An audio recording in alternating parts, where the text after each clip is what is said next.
Hello, my name is Mark Bailey, and my paper is entitled Replication, Anachronism, and Inspired Information, the Use and Misuse of Mechanically Produced Recordings as Performance Practice Resources for Operatic Singing.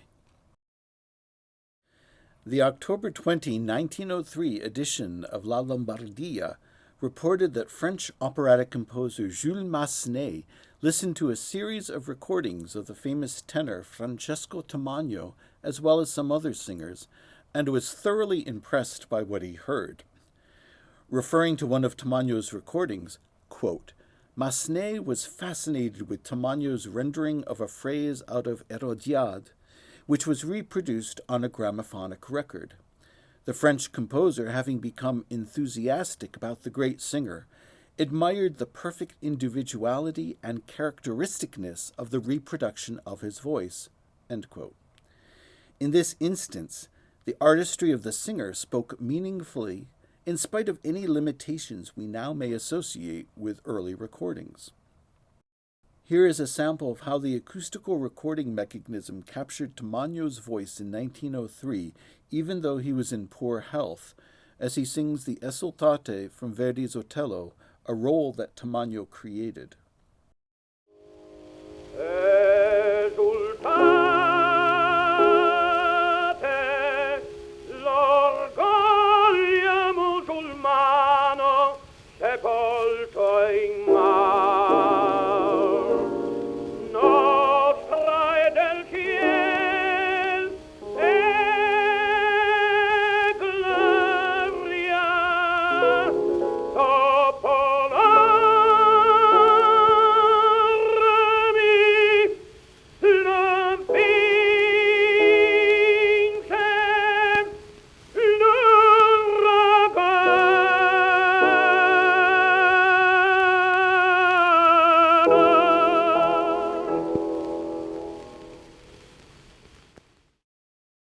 Salvatore Fucito, who was Enrico Caruso's coach and pianist, took an especially positive approach to Caruso's acoustical recordings. In Fucito's 1922 book entitled Caruso and the Art of Singing, he writes, quote, one need only compare Caruso's singing of La Donna Mobile or the Racconto di Rudolfo with his singing of Stradella's Pietà Signore, or of Halévy's Rachel, Quand du Seigneur, La Grâce Tutelière, to mention only a few of the many superb phonographic records of Caruso's great art, in order to be convinced not only of the larger attributes of Caruso's style, which made his art unique, but of its unusual variety in expression and its flexible representation of his moods as they responded to the significance of the music he was singing. End quote. Fucito, in other words, considered Caruso's recordings to be a means of absorbing and understanding the various crucial dimensions of Caruso's artistry. When soprano Rosa Poncel, who sang with Caruso, was asked about Caruso's recording of Rachel Quand du Seigneur from La Juive as compared to how he sang it on stage, she mentioned that while the baritone quality of Caruso's voice comes out on the recording, when he sang it live, quote, he would use far more dynamics than what you hear on that recording, and he would vary the tempo much more than he could on the record, end quote. And those are the only things she mentioned, noting that Poncel did not criticize anything about the recording mechanism itself or its ability adequately to capture Caruso's voice. Poncel also mentioned that when she performed Casta Diva from Bellini's Norma on stage, she took the second verse, quote, twice as slow and half as loud as the first verse, end quote, but that she could not record it that way. Poncel does mention, however, that she was pleased with her acoustical recording of the duet Mira o Norma. Poncel's distinctions between live performance and what is heard on early recordings may seem to discredit the latter, but what it really points to is an enduring truth. That is, produced recordings are not intended as replicas of stage performance, and therefore fail when subjected to those standards, but are audio documents of the artistry that takes place in the recording room in front of whatever recording equipment is set up, mechanical or electrical, and the resulting production of the recording that takes place afterward, also noting that today even live performances are edited in the recording studio. And because the physical conditions of the performance space have impact on the singer, it should be no surprise that a person's vocal artistry will speak differently in contrasting situations. Moving into more recent decades, even coloratura soprano Joan Sutherland is reported to have said that she used much more chest resonance in live performance than she did in the recording studio, and it was by choice. The problem is not what Sutherland did in the studio. Rather, it is with any presumption that her recordings are less valid as a result of not exactly matching what was heard on stage, as opposed to a means of alternate artistry. Artistry, in other words, under the conditions of the recording process. At least with mechanically produced recordings, each 78 is unedited and exists as it was recorded. In contrast, recordings today are cobbled together from numerous takes, sometimes from different sessions. For instance, it is said that pianist Vladimir Horowitz's studio recording of the Rachmaninoff Second Piano Sonata is in fact a combination of around 19 different sessions at different times spanning a few years, including a live performance. The question, however, is not the validity of acoustical recordings in and of themselves, since that consideration is governed by an array of objectives and considerations, but their use as resources for the rediscovery of Romantic-era performance practice. One of the crucial lessons learned from the early music movement is that endeavoring to replicate the past as the entire basis for performance is doomed to fail. The historical factors that created the collective conditions of impact on musical performance cannot be fully duplicated with assurance, and therefore any attempt at full replication will include faults and musical infidelities, usually enveloped in anachronistic bias. Furthermore, one may ask, why should replication be the goal in the first place? Beyond a hypothetical and interesting exercise, how does replication advance the ongoing evolution of artistry? Rather, the growing consensus among those committed to Romantic-era style indicates that inspiration, rather than replication, is the ultimate goal, and that inspiration is enlivened through discovery and rediscovery. This places acoustical recordings more appropriately in the category of an important resource among other resources, to convey the information captured in the grooves and to allow and enable that information to motivate further artistic exploration. Apart from the actual conditions of the recording, simply hearing something never before imagined can be groundbreaking and allow for meaningful artistic expansion as we move beyond the confines and conventions of musical modernism. As well, ultra-realistic audio fidelity, as is possible through modern recording technology, is not required for the keen musical ear to pick up and understand the artistry expressed on an acoustical 78, however limited its audio realism. For instance, today in Verismo opera, singers use a hybrid style combining declamation with sustained and significantly connected phrasing, such that one may argue that the declamation itself is de-emphasized.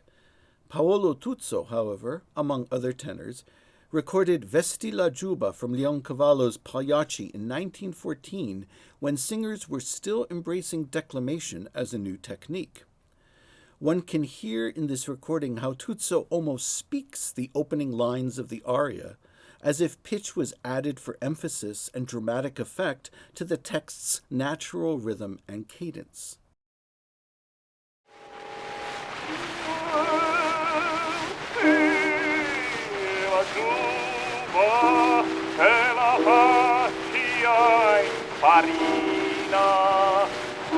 La gente paga per rider vuole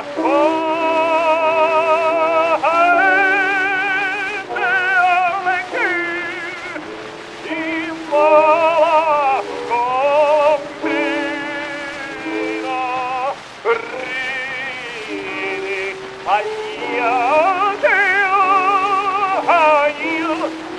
applaudino. La montagna di un po' e il pianto in una forvia il singhiozzo paese.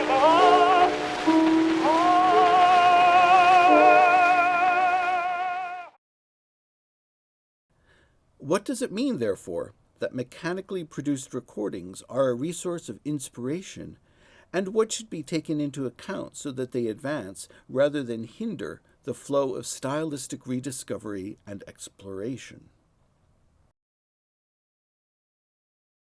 Early sound recordings do not comprehensively reveal all elements of Romantic-era style, but they illuminate and inform a certain crucial category of performance practice under the specific conditions of recorded music by way of mechanical technology, including the multiple variables encompassed therein. Though specific, this subcategory of performance practice is vast, with a multitude of possibilities, even concerning opera alone, as thousands upon thousands of singers from all over the world made recordings with pianos and small instrumental ensembles over the span of approximately 30 years before the electrical age of recordings took over. And when these recordings are combined with musical instruction manuals, letters, newspaper reviews, and other historical sources, their relevance is expanded as they essentially audiate those written materials. For instance, reading the letters between Lily Lehmann and Victor Morel take on new and enhanced meaning when one listens closely to their many recordings. Interestingly, Thomas Edison, the medium's inventor, envisioned recordings mostly as a handy tool for office use, especially dictation. This makes sense in that cylinder phonographs could record as well as provide playback, unlike the Berliner counterparts that would very soon enter the scene. Someone at some point, however, decided to sing into a cylinder, and the rest is history. It is important to note that mechanically produced recordings continued to develop and evolve for around 30 years until electrically produced recordings overtook them. Acoustical 78s were made by various competing recording companies all around the world, and of course opera and classical music was just one of the styles or genres captured on disc. Nevertheless, certain accommodations, the extent of which would be determined by a particular recording company and producer or engineer, were made especially for the sake of operatic recordings. Upright pianos frequently were elevated on platforms behind the singer, with cabinet doors cut into the back and opened for the sake of better balance and projection, even at the sacrifice of visual contact between the pianist and singer. Instrumental ensembles were reduced in size so as to accommodate the recording horn, and operatic accompaniments were reorchestrated to favor the instruments that projected best, such as clarinets. As well, tubas replaced double basses for better projection, and stroviolins were used often as well. In terms of singing, the performer, when approaching a high note, frequently would be pulled away from the horn so as not to overstimulate the horn's vibrations and cause a distorted sound on the recording. These accommodations simply reflect that the performers customarily adjusted to whatever circumstances in which they found themselves. What results, therefore, are distinctive recorded performances under various setups that capture artistic expression a certain way, and that, in and of itself, is informative, even eye-opening. One example to consider is Eugenia Burzio's 10-inch recording of Io son lumine ancella from Chilea's Adriana Lecouvreur, likely recorded sometime between 1911 and 1913. From the opening vocal phrase, which delicately fades to a profoundly soft tone, it becomes obvious that remarkable artistry has been mechanically captured in the grooves. As the aria unfolds, the listener is struck by the relaxed and unrushed manner of phrasing that allows the diction to be enveloped and caressed, yet unimpeded by crisp, rolled R's. There is plenty of dynamic range, even within the phrases. As well, the flexibility of tempo is as instructive as Borzio's use of portamento to approach high notes and her varied use of quick vibrato through her range, which is audible. To cap things off, Borzio provides an audio essay in the use of chest resonance after singing in a sustained head voice.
Not all 78s or electronic transfers are equal, however.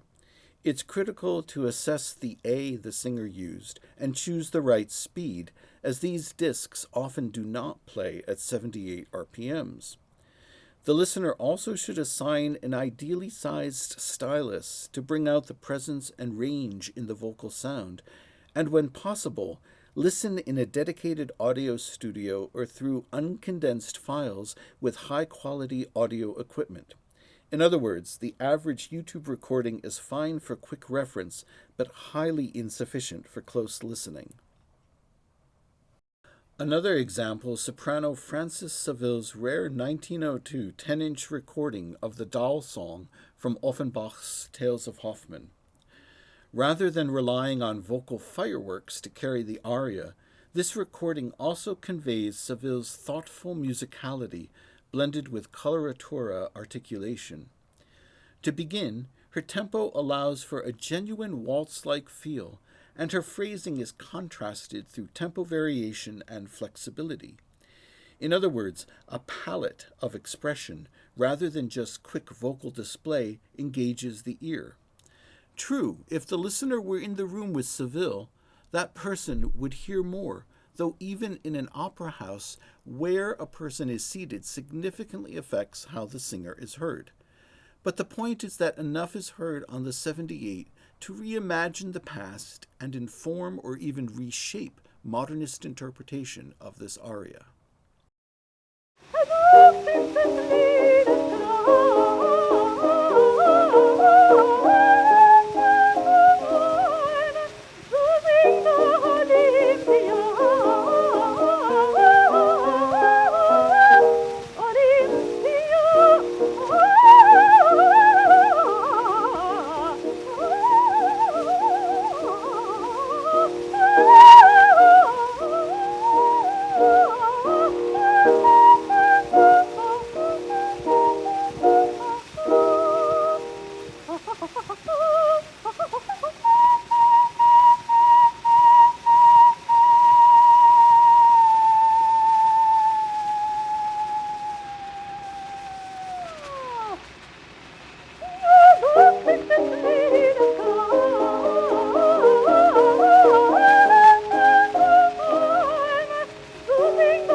It is a worthy endeavor to isolate and discuss mechanically produced acoustical recordings as performance practice resources.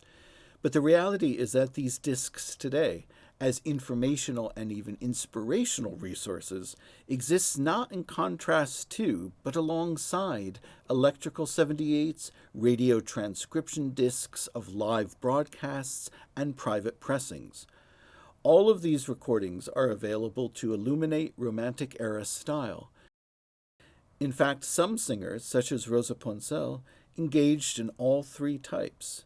There even exists a wire recording of her sister and her singing together at a garden party. In some cases, one format even answers the questions of another. For instance, on numerous acoustical recordings, introductions, interludes, and postludes to arias are performed at a faster tempo than the singer uses. It is often assumed that this was done to preserve time on the limited space of a disc side, in spite of the fact that on many discs there was enough blank space at the end before the label that would have allowed for a consistent tempo. Yet on radio transcription discs of live operatic performances where the same time constraint did not exist, there are many examples of this as well.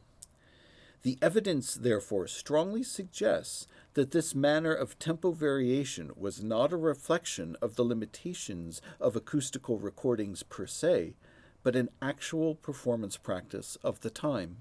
In other words, mechanically produced acoustical recordings are what they are, a means to capture, document, and preserve the artistry of thousands of singers and other performers under the specific circumstances and conditions of that particular process, which was just that, a particular process. Apart from Mapleson cylinders, they are not stage performances, nor are they intended to masquerade as such. What they capture in the grooves, however, especially when heard on quality audio equipment at the proper speed and with the right stylus, reimagines a lost time, even a lost art. They bring to life musicians of the past and their manner of expression in such a way that allows their music to breathe again, as we encounter in the grooves actual humans sharing themselves and their musicianship just as we endeavor to do today.